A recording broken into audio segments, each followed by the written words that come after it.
বিয়ের আগের দিনই শ্বশুরবাড়িতে এসে উঠেছে সফিয়া। অপছন্দের ছেলের সঙ্গে জোর করে বিয়ে দেওয়ায় বাড়ি ছেড়ে পালিয়েছে সে। মা বাবা মারা যাবার পর থেকে বাবার দ্বিতীয় বিয়ে তার জন্য কাল হয়ে দাঁড়িয়েছে। শুনেছি এ বিয়েতে মোটা অঙ্কের টাকাও নিয়েছে তার শ্রদ্ধেয় বাবা লতিফুর রহমান। মা মারা যাবার পর থেকে বাবার আচরণে পরিবর্তন দেখা দিয়েছে। অবশেষে ঘরছাড়া করতে দ্বিধাহীন পাত্রের হাতে তুলে দিতে রীতিমতো উদ্বিগ্ন হয়ে পড়েছেন লতিফুর রহমান। আর কোনো উপায় খুঁজে না পেয়ে মায়ের দেওয়া শখের বালাজোড়া হাতে পড়ে উদ্দেশ্যহীন এই শহরের বুকে পা বাড়াল সফিয়া। কি করবে, কোথা যাবে কিছুই জানা নেই তার। শুধু জানে তার একজন রব আছে, যিনি তাকে কখনো একা ছেড়ে দিবেন না। বিকাল গড়িয়ে সন্ধ্যা নামার উপক্রম। শেষ বিকেলে সূর্যটা রক্তিম আকার ধারণ করেছে, ঠিক যেন সফিয়ার হৃদয়ের ক্ষতের মতো। আসরে সালাদ শেষ করে বাসা থেকে বেরিয়েছে সে। মাগরিবের সালাদ কোথায় পড়বে এখনও অজানা তার। এই নিষ্ঠুর শহরের বুকে কে তাকে আশ্রয় দিবে? অবশেষে খুঁজে পেল ছোট্ট একটি টঙের দোকান। দোকানের সামনে সরু চিকন একটি বেঞ্চিতে গিয়ে বসল সে। গায়ে আলখাল্লা, বোরকা আর মায়ের দেওয়া শেষ স্মৃতিটুকু। এই মুহূর্তে তার ঠিক কী করা উচিত সে কিছুতেই বুঝে উঠতে পারছে না। রবকে ডাকা ছাড়া আর কোনো উপায় তার ছিল না। সফিয়া কিছুটা নিশ্চিন্ত হয়ে নিল তার অজু এখনও স্থায়ী। তাই আর দেরি না করে সরু বেঞ্চিটাতে মাগরিবের সালাদ পড়তে শুরু করলো। এদিকে রাস্তাটা খুবই শুনশান নীরব। সবে সন্ধ্যা হওয়া সত্ত্বেও লোকজনের চলাচল নিতান্তই স্বল্প। শেষ রাকাতের শেষ বৈঠকে সফর উপলব্ধি করতে পারল কেউ একজন তার দিকে চেয়ে আছে। ভয় আর কৌতূহল তাকে ঝাপটে ধরল। দরুদ শরীফ আর দোয়ায়ে মাসুরা দ্রুত পড়ল সে। সালাম ফিরিয়ে পাশ ফিরতে না ফিরতেই অজানা লোকটি বলে উঠল, এই যে, আপনার কি বাড়িঘর নেই? এই টঙের দোকানের সরু বেঞ্চিতে নামাজ পড়ছেন? পাশ ফিরে একজন অপরিচিত পুরুষের কণ্ঠ শুনে সফিয়া কিছুটা ভয় আর লজ্জা মিশ্রিত কণ্ঠে বলল, আপনি কে? আমি এ শহরের একজন অভাগা পুরুষ, যার জীবনে কোনো ইচ্ছা নেই, স্বাধীনতা নেই আবেগ। আমার কথা বাদ দেন, আপনি কে আগে সেটা বলেন। এই রাতের বেলা এখানে কি করছেন? বোরকা দিয়ে তো আপাদমস্তক ঢেকে রেখেছেন, দেখে চেনারও কোনো ফুরসত নেই। আমি মানুষ, সেটা তো আমি দেখতেই পারছি। তো মানুষের নাম কি? সফিয়া। এখানে কি করেন? এই শুনশান পরিবেশে এখানে বসে আছেন? যদি কোনো বিপদ হয় তো? আমার সাথে আমার আল্লাহ আছেন, তিনি আমাকে সাহায্য করবেন ইনশাআল্লাহ। আর আমার কিছু হলে আপনার কি? মুসা মনে মনে আওড়ালো, সত্যি তো? আমার তাতে কি? সারাদিন অফিসের হাড় খাটুনি আর বসের প্যানপানানিতে এক প্রকার অবসন্ন আর খিটখিটে মেজাজের হয়ে আছে সে। এখন এই অজানা মেয়ের পরিচয় জেনে তার লাভ কি? শুধু শুধু প্যাচাল পারছে সে। নিজেকে সামলে নিয়ে মুসা বলল, আপনি যেই হন না কেন বোন, যান এখান থেকে বাসায় চলে যান, জায়গাটা মোটেও অসুবিধার নয়। কথাটা বলেই মুসা বাড়ির দিকে পা বাড়ালো। পিছন থেকে আঙ্কেল ডাক শুনে সে থমকে দাঁড়ালো। মনে হচ্ছে বেজায় চটেছে। কাছে গিয়ে মেয়েটাকে ধমক দিবে তার আগেই সফিয়া বলল, এভাবে একটা নির্জন জায়গা একটা মেয়েকে একা রেখে চলে যাচ্ছেন? তারপর কণ্ঠে কিছুটা জড়তা নিয়ে বলল, আমি বাসা থেকে পালিয়ে এসেছি। শেষ কথাটি শোনার জন্য মুসা একটুও প্রস্তুত ছিল না। সে বলল, হোয়াট? বাসা থেকে পালিয়ে এসেছেন মানে? প্রেমের চক্কর বুঝি? বয়ফ্রেন্ড আসবে বলে ভেবেছে না? এখন দেবদাস হয়ে এ রাস্তায় পড়ে আছেন? না, আস্তাগফিরুল্লাহ, এটা আমি স্বপ্নেও ভাবতে পারি না। একজন নন মাহারাম পুরুষের সঙ্গে এভাবে একাকী নির্জনে কথা বলতে খুবই অস্বস্তি হচ্ছে সফিয়ার। কিন্তু এই মুহূর্তে তার কিছু একটা করতেই হবে, না হলে আজ রাতে এই অন্ধকারই কাটাতে হবে তাকে। সফিয়া বলল, বাবা অপছন্দের ছেলের সঙ্গে বিয়ে ঠিক করেছিল, তাই বাসা থেকে পালিয়ে এসেছি। মুসা কিছুটা বাঁকা হাসি টেনে বলল, বাহ, দেখি তো হুজুরই মনে হচ্ছে। এইভাবে বাবার অবাধ্য হয়ে পালানো গোনা, জানেন না? জানি, কিন্তু একজন দিনহীন পুরুষ অপেক্ষা রবের জামিনে মুক্ত পাখির মতো পথ চলা অনেক ভালো। গরম অঙ্গার হাতে নেওয়া ভালো, তবে একজন ইমানদার মানুষের জীবনসঙ্গী হওয়া নয়। ওহ, বুঝছি। তো বাবাকে বললেই পারতেন ছেলে আপনার পছন্দ নয়। বলেছি, কোনো কাজ হয়নি। তো এখন কোথায় যাবেন ভাবছেন? প্লিজ আঙ্কেল, আজ রাতটুকু আমাকে থাকার জায়গা দিন। যার হাতে আমার প্রাণ রয়েছে তার শপথ, কাল সকালেই চলে যাব ইনশাআল্লাহ। মুসা কিছু একটা চিন্তা করে বলল, আচ্ছা ঠিক আছে, চলেন। আর হ্যাঁ, আমাকে আঙ্কেল বলবেন না প্লিজ। সাফিয়া মাথা নাড়িয়ে সায় দিল। সে মনে মনে বলল, ওনাকে ভাইয়া বলবো? দেখতে তো পুরাই বুড়ো বেটার মতো। এক হাত দূরত্বে হাঁটছে তারা। হাঁটতে হাঁটতে মুসার মস্তিষ্কে সব কিছু কেমন জানি এলোমেলো হয়ে আসছে। কাল তার বিয়ে, বাড়িতে আত্মীয় স্বজনে ভরপুর। এই রাত বিরেতে একটা মেয়েকে এভাবে বাসায় নিয়ে উঠলে না জানি কতজনে কত কথা বলবে, কিন্তু মেয়েটাকে দেখে মনে হচ্ছে সে সত্যি কথাই বলছে। এইভাবে একটা মেয়েকে সে রাস্তা ছেড়ে আসতে পারে না। এতটা নিষ্ঠুর এখনও হয়ে ওঠেনি সে। একমাত্র মা ছাড়া ও বাড়িতে তার অসহ্য মনে হয়। মায়ের জন্য এখনও পড়ে আছে, না হয় কবে অতিথি পাখির মতো উড়ে যেত কোনো এক দূর দেশে, তবে আর ফেরা হতো না নিজ দেশে। বিয়ে করার কোনো ইচ্ছেই তার ছিল না। ইন্টারে অধ্যয়নরত অবস্থায় একটা মেয়েকে অসম্ভব ভালোবেসেছিল সে। ব্যর্থ প্রেমিককে ছ্যাঁকা দিয়ে চলে গেল প্রেমিকা। তারপর আর কোনো ছ্যাঁকা খাওয়ার ইচ্ছা হয়নি তার। সেই ছোটবেলা থেকেই বাবার এক কথায় তার পথ চলা, তাও আবার কোনো এক অচেনা হুজুরের পেতনিকে। বাবার মুখে সে শুনেছিল মেয়েটা নাকি অত্যাধিক ধার্মিক টাইপের। বাবা গিয়েছিল তাকে দেখতে, কিন্তু সে নিজের চেহারাটা পর্যন্ত কাউকে দেখায়নি। মেয়ের বাবা নাকি লুকিয়ে লুকিয়ে মেয়ের ছবি তুলে বাবাকে দেখিয়েছে, আর মেয়েকে দেখেই বাবা বিয়েটা ফাইনাল করে এসেছেন। না জানি এই মেয়েটার মতো হয় কিনা সে। না, আর কিছু চিন্তা করতে পারছে না সে। সারাদিনের কাজের চাপে মাথাটা বেজায় ধরেছে। এখন একটাই লক্ষ্য, বাসায় গিয়ে মায়ের হাতের করা চা পান করা। বাড়ির সামনে পৌঁছাতে পৌঁছাতে এশার আজান হয়ে গেল। 5 তলা ফ্ল্যাটের উপর তলায় থাকে মুসা এবং তার পরিবার। বাবা মা আর ছোট বোন রিয়াকে নিয়ে তাদের সুখী সংসার। বাবা করিম চৌধুরী বেজায় চটা, অল্পতেই মাথা গরম হয়ে যায়। বাবাকে কখনো হাসতে দেখেনি মুসা। বাবার হাসি দেখার ইচ্ছাকে এক প্রকার মাটি চাপা দিয়েছে সে। ছেলের বিয়ে উপলক্ষে পুরো বাড়ি ডেকোরেশন করেছেন তিনি। বাড়ির 4 ফ্ল্যাটেরও মালিক তিনি। নিচে সবগুলোতে ভাড়াটিয়া উঠিয়েছেন। একমাত্র ছেলের বিয়ে বলে কথা, সমস্ত আত্মীয় স্বজন আর উল্লাসে উৎফুল্ল হয়ে আছে সর্বত্র। বাড়ির এমন সাজসজ্জা দেখে সোফিয়ার মনে প্রশ্ন জাগল। মুসাকে উদ্দেশ্য করে বলল, আজ এখানে কোনো অনুষ্ঠান হচ্ছে নাকি? হ্যাঁ, কাল আমার বিয়ে, তাই বাড়িটা এমন করে সাজানো হয়েছে। মুসার মুখে এমন কথা শুনে সোফিয়া এক দফা চমকে উঠল। মনে মনে চিন্তা করল, এখন কি ওনার সঙ্গে যাওয়া ঠিক হবে? কি এমন হবে, কাল সকালেই তো সে চলে যাবে। সিঁড়ি বেয়ে উপরে উঠে কলিং বেলে চাপ দিতেই দরজার ওপাশ থেকে একজন মধ্যবয়সী মহিলা দরজা খুলে দিল। মুসার পাশে আপাদ মস্তক বোরকায় আবৃত একটা মেয়েকে দেখে মহিলার হাসি হাসি মুখখানি ফ্যাকাশে হয়ে উঠল। মুখে কৃত্রিম কান্না টেনে এনে বললেন, মুসার মা, দেখবে এসো।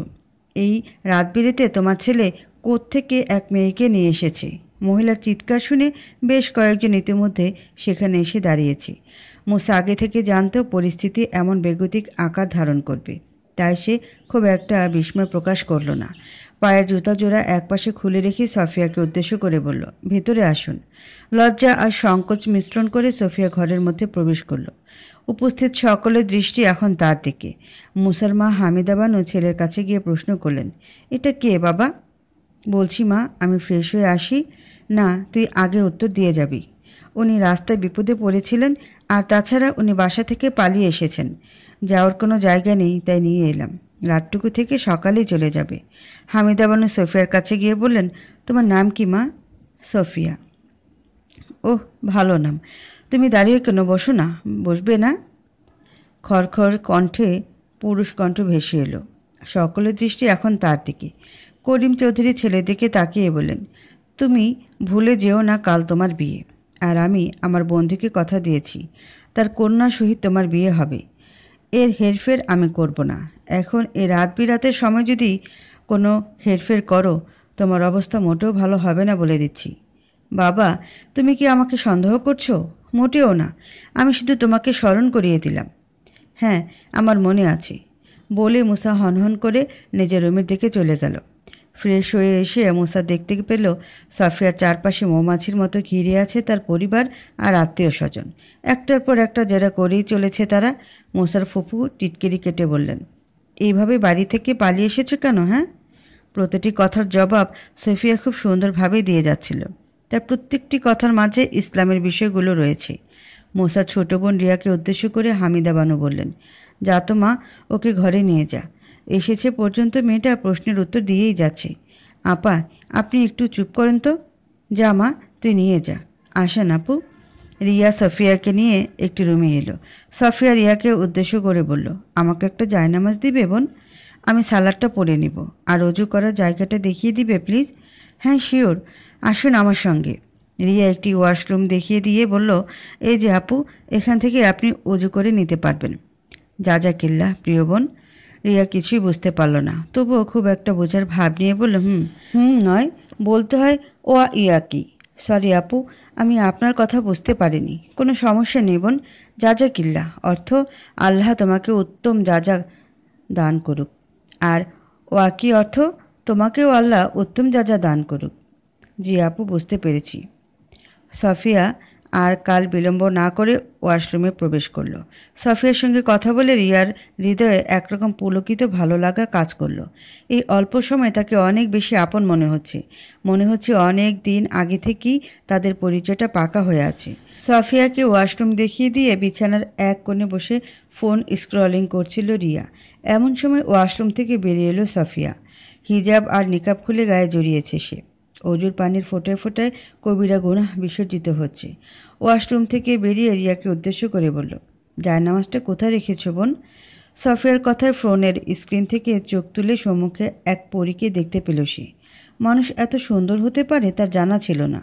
রিয়া বিস্ময় নিয়ে তাকিয়ে আছে সফিয়ার চাওয়ার প্রতি তার কোনো ভ্রুক্ষেপ নেই। পাশে তাকাতেই জায়নামাজটি দেখে সফিয়া হাতে নিল। তারপর রিয়ার দিকে এগিয়ে গিয়ে বলল, এভাবে তাকিয়ে আছো যে? আমি ভাবছি আপু, একটা মানুষ এত সুন্দর হতে পারে কিভাবে? তারপরে তুমি কিভাবে নিজেকে লুকিয়ে রাখো, অথচ অসুন্দর হওয়া সত্ত্বেও তারা নিজেদের প্রেজেন্ট করতে বিজি। শোনো বোন, পৃথিবীতে কোনো মানুষই অসুন্দর নয়। আল্লাহ সুবহানাহু ওয়া তাআলা সকল মানুষকে সুন্দর করে সৃষ্টি করেছেন। আর কারো চামড়াকে করেছেন কালো, কারো খয়েরি, আবার কারো সাদা। এটা আল্লাহর ইচ্ছায় সৃষ্টি হয়েছে। এতে করে আল্লাহ পরীক্ষা করেন কার অহংকার কত গভীর। দিন শেষে এই যৌবন মুছে যাবে, শরীর কুঁকড়ে যাবে, শুধু রয়ে যাবে নেক আমল। কেয়ামতের দিন চামড়া দিয়ে নয়, নেক আমল দিয়ে বিচার করবেন আল্লাহ। আর যারা জান্নাত পেয়ে যাবে তারা হবে সর্বশ্রেষ্ঠ সুন্দর। দিন শেষে মনটা সুন্দর হলে পৃথিবী সুন্দর। তুমি থাকো, আমি নামাজটা পড়ে আসি, তারপর গল্প করবো ইনশাআল্লাহ। আর হ্যাঁ, তুমিও নামাজটা পড়ে নাও বোন, আমি পিরিয়ডে আছি আপু। আর কথা না বাড়িয়ে রবের কৃতজ্ঞতা জ্ঞাপন করে সফিয়া নামাজে দাঁড়িয়ে গেল। নামাজ শেষে মোনাজাতে দুহাত উঠিয়ে রবের নিকট দোয়া করল। আর তুমি তো বলেছ আমি তাকে পথহারা পেলাম, অতঃপর পথ দেখালাম। যে ব্যক্তি তার রবের জন্য কিছু ছেড়ে দেয় তার রব তাকে উত্তম কিছু দান করেন। নিশ্চয়ই তিনি উত্তম পরিকল্পনাকারী।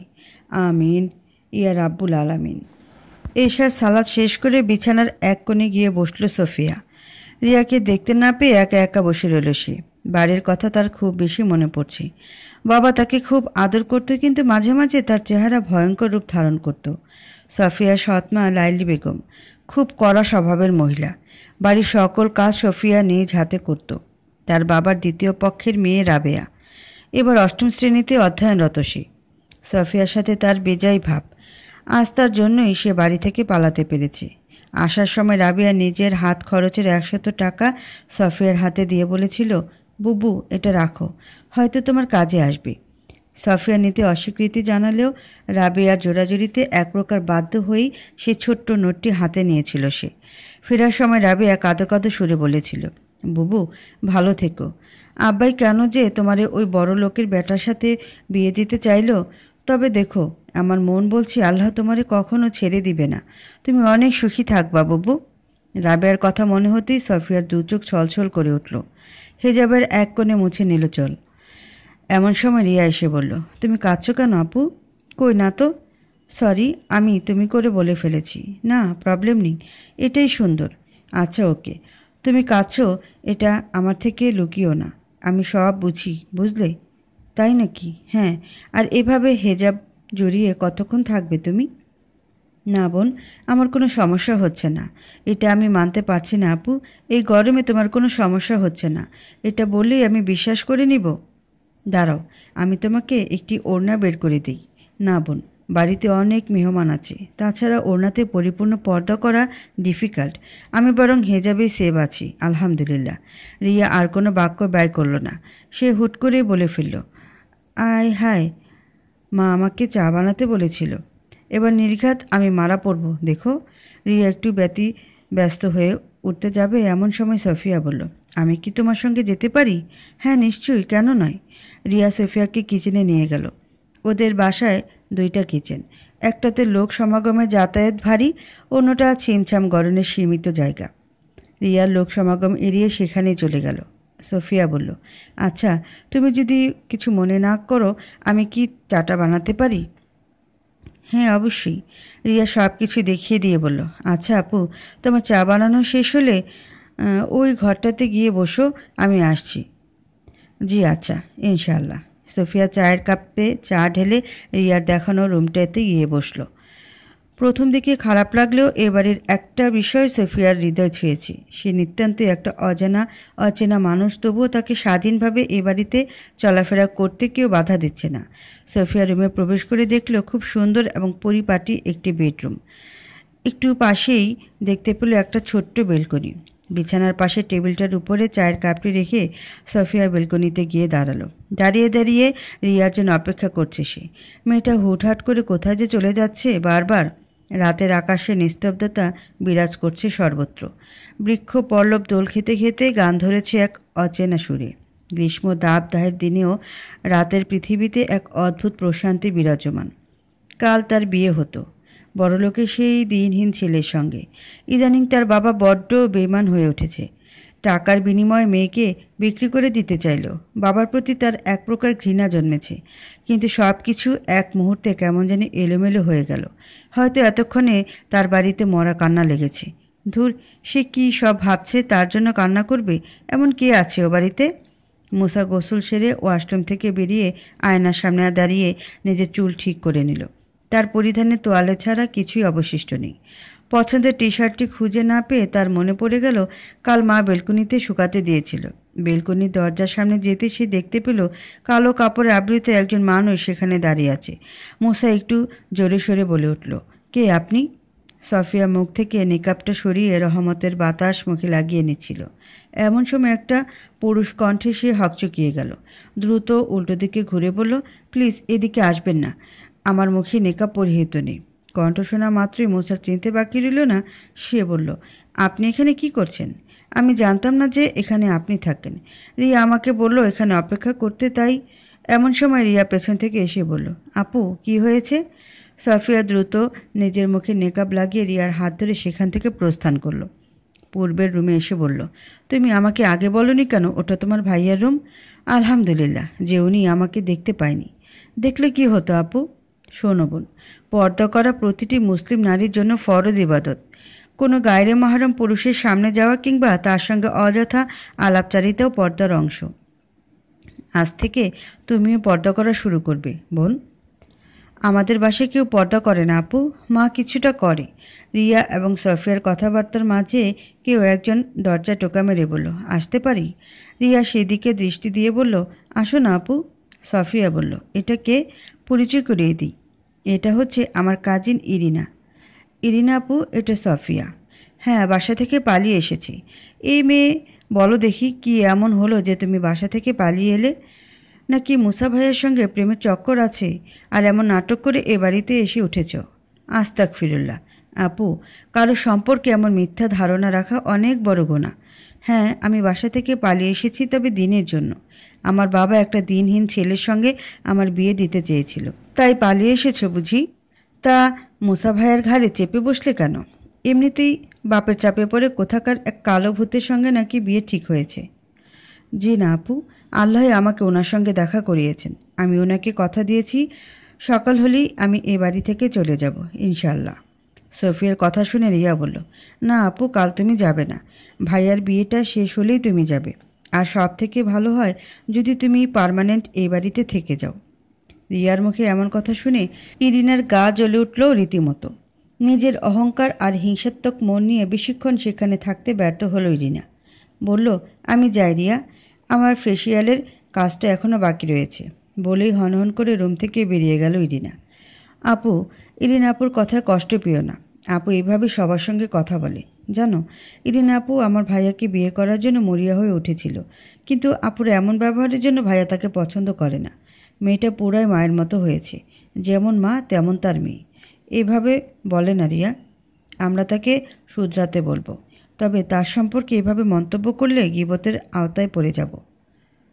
যদি তুমি কারো সম্পর্কে এমন কিছু বলো যেটা বলা সে পছন্দ করে না, এটাও গীবতের অন্তর্ভুক্ত। রাসূল সাল্লাল্লাহু আলাইহি সাল্লাম যখন মেরাজের রাত্রে নিজ প্রভুর সান্নিধ্যে গমন করলেন, তখন উনি জান্নাত জাহান্নাম ঘুরে ঘুরে দেখলেন।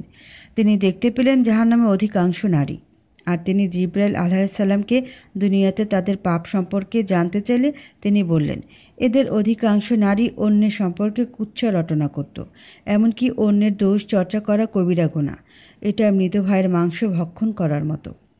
আল্লাহ সুবহানাহু ওয়া তাআলা ইরশাদ করেন, হে মুমিনগণ, তোমরা কারো দোষ অনুসন্ধান করো না, আর একে অন্যের গীবত অগোচরে দুর্নাম করো না। তোমাদের কেউ কি স্বীয় মৃত ভাইয়ের গোশত খেতে পছন্দ করবে? এটা তো তোমরা অবশ্যই ঘৃণা করে থাকো। আর আল্লাহকে ভয় করো, নিঃসন্দেহে আল্লাহ বড় তাওবা কবুলকারী ও দয়ালু। সূরা হুজুরাত 12 আয়াত। জি আপু, বুঝতে পেরেছি। আপু, তুমি অনেক কিছু জানো, আমিও শিখবো আপু। আমাকে শেখাবে? জি ইনশাল্লাহ প্রিয় বোন, কিন্তু তুমি তো কাল চলে যাবে বলছো। তাহলে কিভাবে শেখাবে আপু? কাঁদো কাঁদো সুরে বলল রিয়া। আপু, তুমি যদি আমার ভাইয়ের বউ হতে কত না ভালো হতো। আমি বাবার থেকে শুনেছি যার সঙ্গে ভাইয়ার বিয়ে হবে সেও নাকি তোমার মতো অনেক বেশি পর্দানশীল আর ফরেজগার। জানো, বাবা যখন তাকে দেখতে গিয়েছিল সে নাকি নিজের ফেসটাও দেখাতে না করে দিয়েছিল। কথাটা শুনে সোফিয়ার মনের মাঝে খট করে একটা শব্দ হয়, যেটা সে আর তার রব ছাড়া কেউ শুনতে পায় না। সেদিন সন্ধ্যাবেলায় থালা বাসনগুলো গুছিয়ে রেখে সবে বিছানায় গায়ে এলিয়ে দিয়েছে, এমন সময় তার বাবা এসে বলল, কাল তোকে পাত্রপক্ষ দেখতে আসবে, রেডি থাকিস। পাত্রের সঙ্গে কে কে আসবে বাবা? পাত্র আসবে না, তার বাবা আসবে। বাবা, আমি তোমাকে আগেই বলেছি, পাত্র ছাড়া আমি কাউকে নিজের মুখ দেখাবো না। লতিফুর রহমান মেয়ের জিদ খুব ভালো করেই জানেন, তাই আর বাড়াবাড়ি না করে বললেন, কিভাবে দেখাতে হয় সেটা আমি খুব ভালো করেই জানি। সেদিন বাবার কথার আগামাথায় কিছুই বোঝেনি সোফিয়া। রিয়ার মুখ থেকে কথাটি শুনে তার কৌতূহল হলো খুব করে। সে জিজ্ঞাসা করল, তারপর মেয়েটি তার ফেস দেখে আসনি? না তো। বাবা বলল মেয়ের বাবা নাকি লুকিয়ে লুকিয়ে পিক তুলে তারপর বাবাকে দেখিয়েছি। সোফিয়ার শিরা উপশিরা গরম হাওয়া বয়ে গেল। তাহলে কি তার বাবা? না, আমি এসব কি ভাবছি? আমি কেন হতে যাব? অন্য কেউ তো হতে পারে। বাবা কখনো এমনটি করবে না আমার বিশ্বাস। সাফিয়া নিজেকে শান্ত করে বলল, ওহ মাশাল্লাহ, আল্লাহ তোমার হবু ভাবিকে বারাকাহ দান করুন। আমিন সুম্মা আমিন। টি শার্ট নিতে আসা হুট করে একটা কালো বোরকা পরিহিতা কাউকে দেখতে পেয়ে কিছুটা এগিয়ে যেতে এক সুন্দরী অপরূপাকে দেখতে পেল মুসা। তার মস্তিষ্কে ভেসে উঠল, এই মেয়েটিকেই সে রাস্তা থেকে নিয়ে এসেছে। মেয়েটা এতটা সুন্দর। তার মনে পড়ে গেল জারার কথা। লাস্ট যেদিন তাদের ব্রেকআপ হয়েছিল সেদিন ছিল বসন্তের প্রথম 10 দিন। পৃথিবীর বুকে হাজার ফুলের বসবাস। পাখিরা সব নতুন সাজে মেতে উঠেছে। চারিদিকে স্নিগ্ধ বাতাস। ঢাকা শহরের পরতে পরতে যানবাহন আর বসন্তের গন্ধ মিলেমিশে একাকার হয়ে উঠেছে। মুসা কথা দিয়েছিল এ বসন্তে জারাকে বিয়ের প্রস্তাব দিয়ে চিরদিনের জন্য নিজের করে নেবে। সেদিন নীল শাড়ি আর খোলা চুলে এসেছিল জারা, কিন্তু সে একানে সঙ্গে করে এনেছিল তার ফিয়ন্সেকে। মুসার সম্মুখে দাঁড়িয়ে এক নাগারে বলেছিল হাজারো কথা।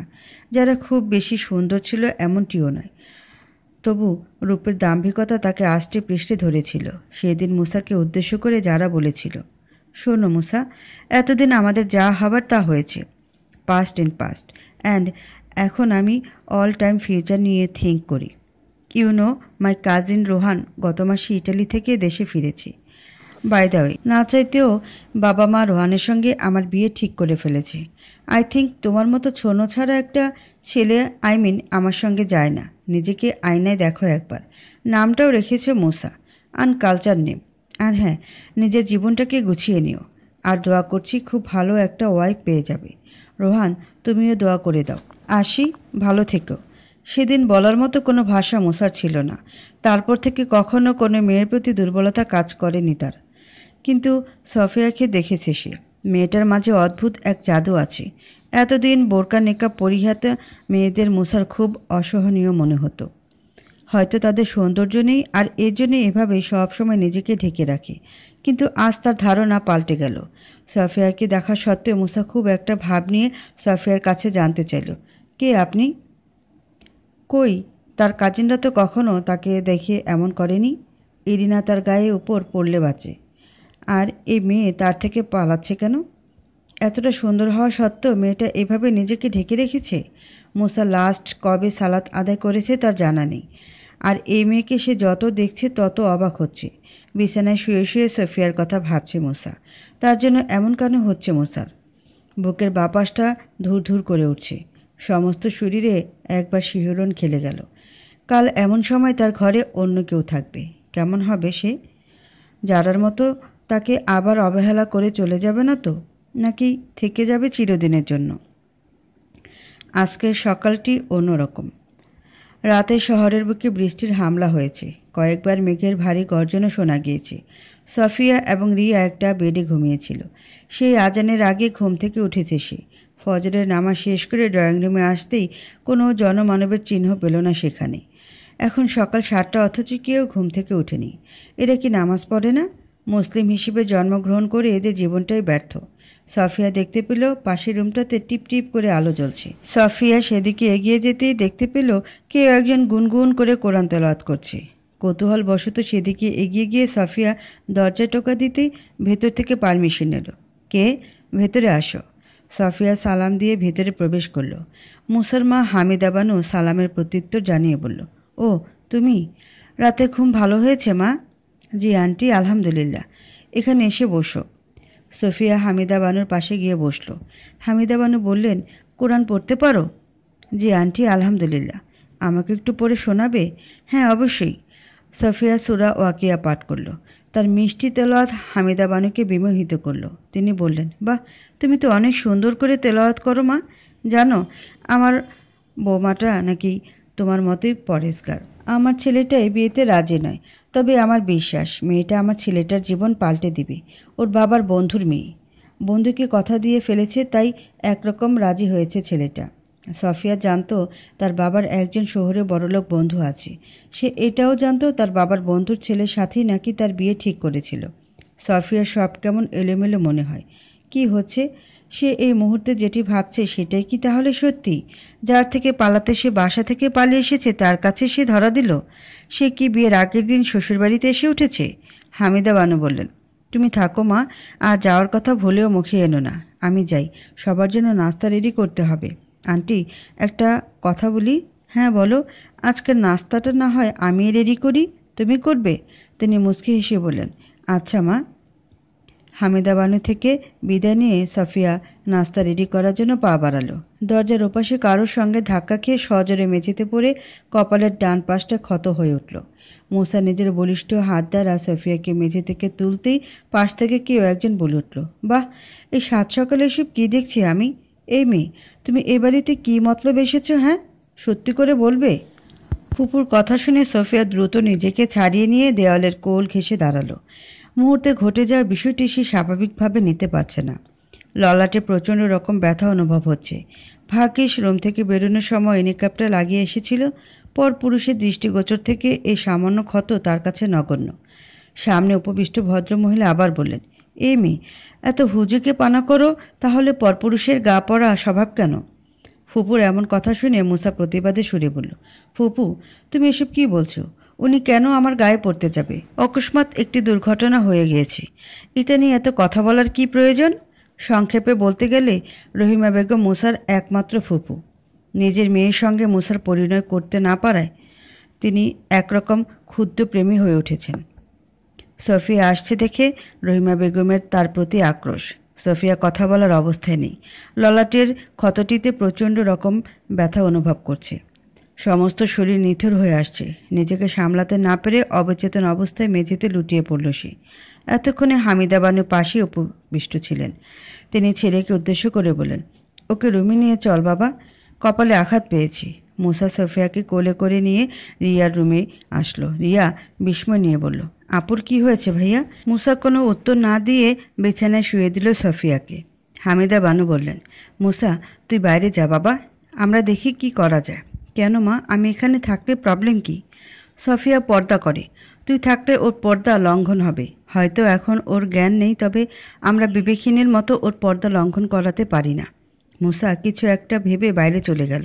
হামিদা বানু সফিয়ার মুখ থেকে নিকাবটি খুলে দেখতে পেল ক্ষতস্থানে ভীষণভাবে ইনজুর হয়েছে। রিয়া ওয়ার্ড্রপ থেকে ফার্স্ট এড বক্স এনে কপালে ব্যান্ডেজ করে দিল। হামিদা বানুও বুঝতে পারছে না এমন অজানা একটি মেয়েকে তারা এতটা আপন করে নিচ্ছেন কিভাবে।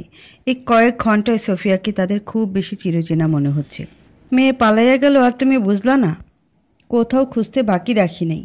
এখন ওই বাড়িতে আমি কি কইমু? করিমরে আমি কি জবাব দিমু? আমি যে ওরে কথা দিয়েছি ওর ছেলের সঙ্গে সফিয়ার বিয়ে দিমু। আর কয়েক ঘন্টা বাদেই ওর আয়সা যখন দেখব সোফিয়া বাড়ি থেকে পালাইছে, তখন আমার মান সম্মান থাকব? স্বামীর কথা শুনে লাইলি বেগম রাগে গজগজ করতে করতে বললেন, তোমার মাইডাডা এই কাম করব আমি কেমনে জানো? খুব তো কইতা, আমার মাইয়ের মতো ভালো এই এলাকায় দুইটা নাই। এখন যে পালাইলো মনে মনে এই তার ছিল? চুপ করো তুমি, সারাদিন কি করো? হ্যাঁ, মাইয়াডারে দেখে রাখতে পারো না? লতিফুর রহমান পকেট থেকে ফোনটা বের করে বন্ধুর নাম্বারে কল দিতেই ওপাশ থেকে সালাম জানিয়ে বলে উঠল, কি বন্ধু, আমাদের এদিকে তো সব প্রায় প্রস্তুত হয়ে এসেছি, তোদের কত দূর? লতিফুর রহমান কি বলবেন বুঝে উঠতে পারছেন না। বুকে সাহস এনে বললেন, মানে বন্ধু, আমার মেয়েটাকে কাল রাত থেকে খুঁজে পাইতেছি না। মানেটা কি? খুঁজে পাচ্ছিস না মানে? ও বাড়ি থেকে পালাইছে। আমারে মাফ করে দিস বন্ধু, আমি তোরে কথা দিয়ে কথা রাখতে পারলাম না।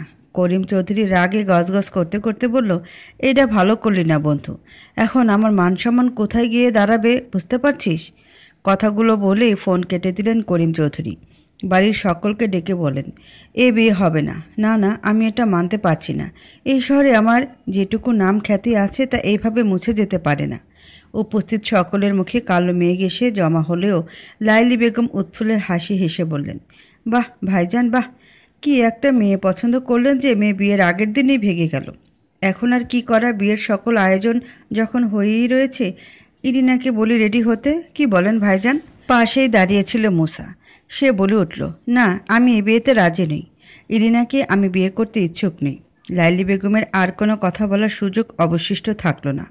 রিয়ার পুরো ঘটনাটি কেমন অস্বাভাবিক মনে হলো। সফিয়ার বাড়ি থেকে পালিয়ে আসা, তার দিনদারিতা, এই সব কিছু কেমন জানি মিলে যাচ্ছে। বিষয়টি নিশ্চিত করতে রিয়া বলল, বাবা, তুমি ভাইয়ার জন্য যে মেয়েটিকে দেখে এসেছো তার নাম জানো? অথবা তার কোনো পিক তোমার কাছে আছে কি? রহিম চৌধুরী বললেন, হ্যাঁ, মেয়েটির নাম সম্ভবত সফিয়া। উপস্থিত সকলে বিস্মিত হয়ে উঠল। নামটি তাদের সকলেরই জানা ছিল, শুধু করিম চৌধুরী ব্যতীত। রিয়া একটু উত্তেজিত হয়ে বলল, বাবা, তার পিক তোমার কাছে আছে কি? হ্যাঁ মা, আছে তো। করিম চৌধুরী ফোনের গ্যালারি থেকে সফিয়ার পিক বের করে রিয়ার হাতে দিল। দূর থেকে সংগৃহীত পিক ভালোভাবে বোঝা না গেলেও ফেস স্পষ্ট। সফিয়ার আর চিনতে বাকি রইল না। সে উৎফুল্ল হয়ে বলল, বাবা, এই মেয়েটাকেই তো কাল রাতে ভাইয়া বাসায় নিয়ে এসেছি। মৌসা রিয়ার থেকে ফোনটা নিয়ে আশ্চর্যের সীমা অতিক্রম করল। বেলকনিতে যে মেয়েটাকে সে দেখেছিল এইটাই সেই মেয়ে। রাস্তা যাকে নামাজ পড়তে দেখিয়েছিল এটাই সেই মেয়ে। মৌসা হৃৎপিণ্ড ধুক করে উঠল। এটা কিভাবে সম্ভব? বাড়ির প্রতিটি কোনায় কোনায় বিস্ময়ের আভা ছড়িয়ে পড়ল। রিয়া দ্রুত নিজের রুমে গিয়ে দেখল সফিয়া এখনও অবচেতন হয়ে শুয়ে আছে। সে সফিয়ার পাশে বসে জ্ঞান ফেরার অপেক্ষায় রইল। সফিয়া ধীরে ধীরে নিজের চোখ মিলতেই রিয়াকে পাশে দেখতে পেল। রিয়া বলল, ভাবি, ঘুম ভাঙল? এখন কেমন আছো? সফিয়া উঠতে চেষ্টা করল।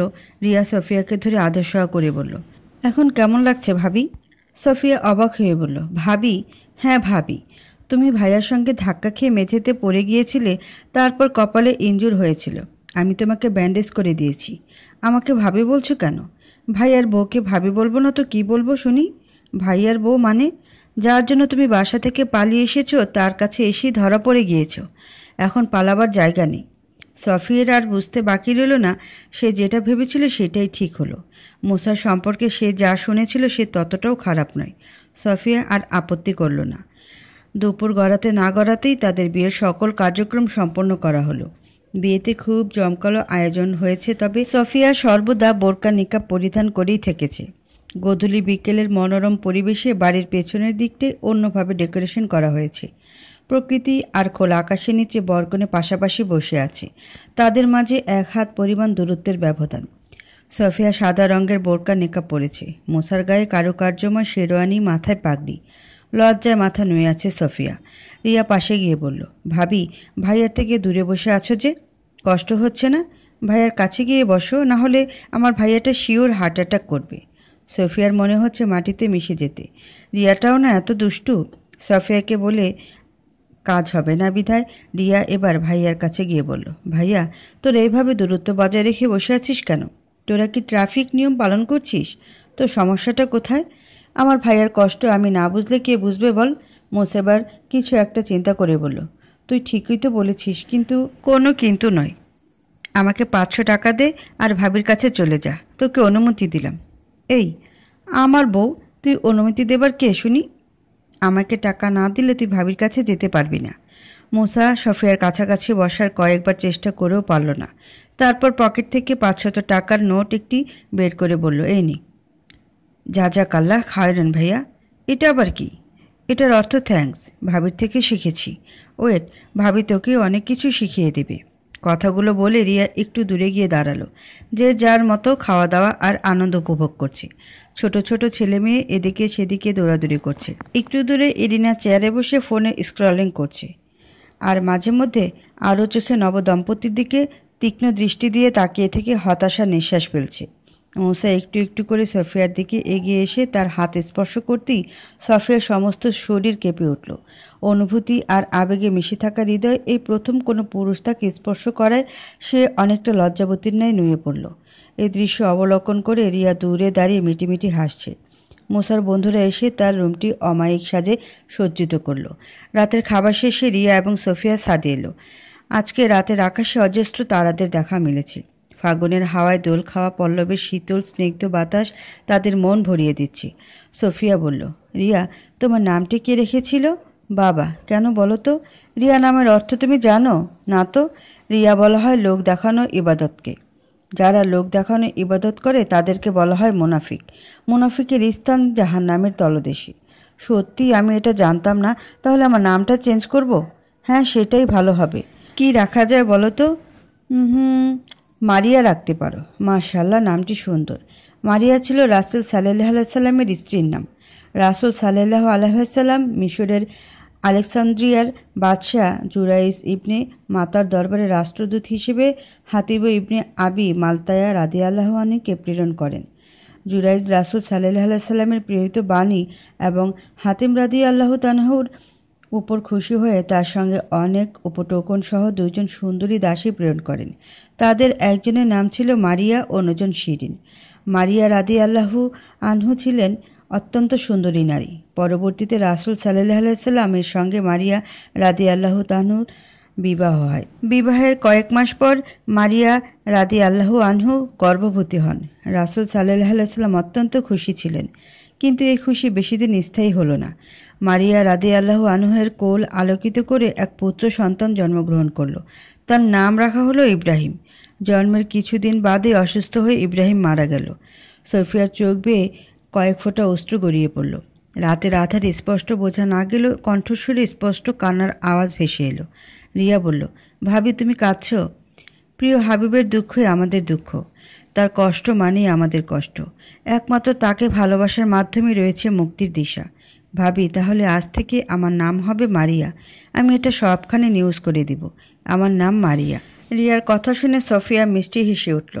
এমন সময় ছাদের দরজায় কারো কাশির আওয়াজে তারা পেছন দিকে ঘুরে তাকালো। রিয়া বলল, আরে ভাইয়া, তুই সালাম দিয়ে আসবি না? কেন? সালাম দিতে হবে কেন? ভাবির থেকে জেনেছি কোথাও প্রবেশের করার পূর্বে সালাম দিতে হয় এবং কথাবার্তা স্টার্ট করার পূর্বেও সালাম দিতে হয়। তাই নাকি? তোর ভাবি তো দেখছি তোকে অনেক কিছু শিখিয়ে দিয়েছে। রিয়া মুসার কাছে গিয়ে বলল, আজ রাতে তোকেও অনেক কিছু শেখাবে ভাইয়া। মুসা চোখ পাকিয়ে বোনের দিকে তাকালো, তারপর বলল, তোর কি খেয়ে দিয়ে কাজ নেই? যা গিয়ে পড়তে বস।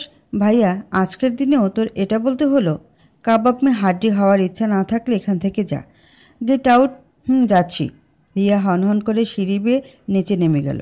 সফিয়া মাথা নিচু করে দাঁড়িয়ে আছে। লজ্জায় তার লুকাতে ইচ্ছা করছে। মুসা বলল, মনে হচ্ছে আজকের চারটি আমার সামনে এসে দাঁড়িয়েছে। এত লজ্জা পেলে হবে?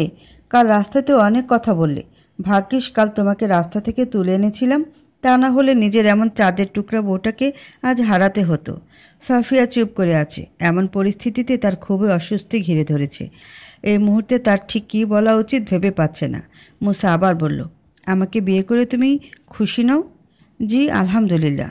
রবের সন্তুষ্টিতেই আমি সন্তুষ্ট। আজ রাতে মুসার বলা শেষ না হতে সফিয়া বলল, প্লিজ আমাকে কিছুটা সময় দিন। মুসা কি জানি বলতে যাবে, কিন্তু তার বলা হলো না। অবশেষে সফিয়াকে আশ্বস্ত করে বলল, নো প্রবলেম, তোমার ইচ্ছের বিরুদ্ধে আমি কিছুই করব না। আমার প্রতি বিশ্বাস রাখতে পারো। এত রাতে এভাবে ছাদে থেকো না, নিচে চলে এসো। কথাগুলো বলে মুসা সেখান থেকে প্রস্থান করলো। সফিয়া একটু বাদেই নিচে নেমে এলো।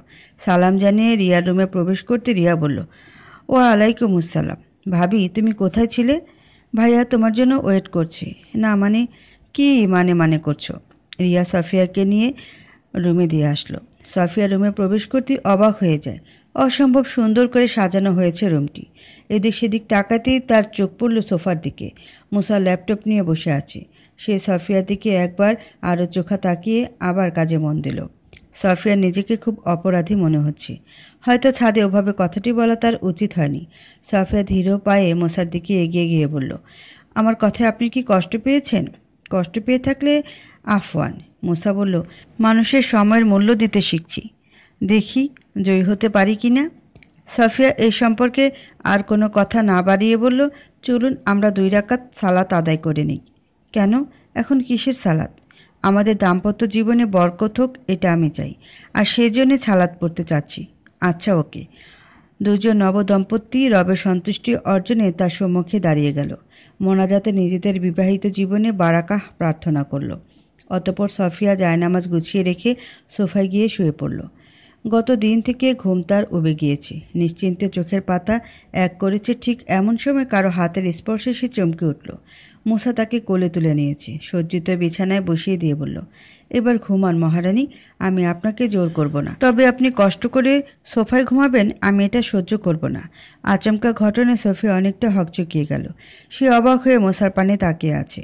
মুসা বিছানা থেকে বালিশটি হাতে নিয়ে পা বাড়াতে যাবে, এমন সময় পেছন থেকে হাতে টান অনুভব হয়। ফিরে তাকালো। সফিয়া বলল, আপনি এখানে থাকতে পারেন, আমার কোনো প্রবলেম নেই। মুসার মুখে হাসি ফুটে উঠল। সে বিছানার এক কোণে গিয়ে শুয়ে পড়ল। সফিয়ার মাঝে অপরাধবোধ কাজ করছে। সে কি তার স্বামীকে কষ্ট দিয়ে ফেলছে? মুসা কি তার প্রতি অসন্তুষ্ট? কারণ সে পড়েছে। কোনো পুরুষ নিজ স্ত্রীকে তার শয্যার দিকে ডাকলে সে যদি তাতে সাড়া না দেয়, অতঃপর সে তার উপর রাগান্বিত হয়ে রাত্রি যাপন করে, তাহলে ফেরেশতারা তার উপর লানত করতে থাকে যতক্ষণ না সে সকালে উপনীত হয়। সমস্ত লজ্জা আর সংকোচ ছেড়ে ফেলে সফিয়া মুসার বাহুতে মাথা রেখে তাকে জড়িয়ে ধরে বলল, আমাকে মাফ করে দিন প্লিজ। আমি যদি আপনাকে কোনোভাবে কষ্ট দিয়ে ফেলি, আমাকে ক্ষমা করে দিন। এতক্ষণ অনেক কষ্ট দিয়েছ, এবার সব কষ্ট ধুয়ে মুছে সাফ হয়ে গিয়েছে, জানো জানো আজ থেকে তুমি আমার জানো। অতঃপর 2 জন নবদম্পতি সুখের সাগরে হারিয়ে গেল। রাতের নিস্তব্ধতার সঙ্গে তাদের ভালোবাসা সক্রিয় হয়ে উঠল। জীবনের বয়ে চলা স্রোতে ভেসে যাওয়া মাঝিবিহীন তরীর ন্যায় ভেসে গেল তারা। থাই গ্লাসের কাচ ভেদ করে চাঁদের আলো এসে পড়েছে। মোমবাতির টিপ টিপ আলো এক ঝটকায় নিভে গিয়ে পাখির কিচিরমিচির আওয়াজ শুনতে ব্যস্ত। সফিয়া গোসল সেরে ফজরের সালাত পড়ে নিয়ে মুসাকে ডাকতে গেল। মুসা ফ্রেশ হয়ে মসজিদের পথে পা বাড়ালো। জীবনে কখনো ফজরের সালাত আদায় করেছে কিনা সন্দেহ, আর আজ সে মসজিদে যাচ্ছে। এটা বিশ্বাস করতে তার একটু কষ্ট হলো। বাবা কত ডেকেছে মসজিদে যাওয়ার জন্য, তবু সে কখনো শোনেনি। আজ তার কী এমন হলো, সফিয়ার এক কথাতেই মসজিদের প্রতি টান অনুভব করলো। সফিয়া কিচেনে যেতেই হামিদা বানু বললেন, তোমার আজ কোনো কাজ করতে হবে না মা, তুমি যাও রিয়ার সঙ্গে গল্প করো। সফিয়া সালাম দিয়ে রিয়ার রুমে প্রবেশ করতেই ইরিনাকেও দেখতে পেল। ইরিনা বলল, কি হবু ভাবি, কাল রাত কেমন কাটলো? আলহামদুলিল্লাহ, আলা কুল্লি হাল। রিয়া বলল, আমার তো মনে হয় ভালোই কেটেছে। সফিয়া অনেক বেশি লজ্জা পেয়ে বলল। একটু বাদেই শুনতে পেলে মুসা তাকে ডাকছে। ইরিনা টিটকারি মেরে বলল, যাও ভাবি, ভাইয়া তোমাকে ডাকে।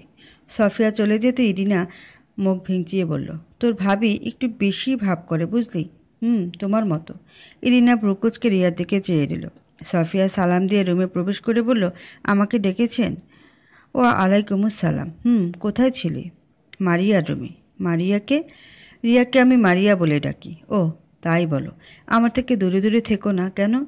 মুসা সফিয়ার কাছে গিয়ে তার দু চোয়ালে হাত রেখে বলল, পথের দেখায় পেয়েছি তোমায় নিশীথ রাতের একলা বনে। ভালো তো বেসেছি সেদিন, যেদিন পেয়েছি হৃদয় পানে। কেন জানি হারিয়ে যায় যখন তুমি আমি একা। মনে পড়ে কোনো একদিন তোমার সাথে পথে হলো দেখা।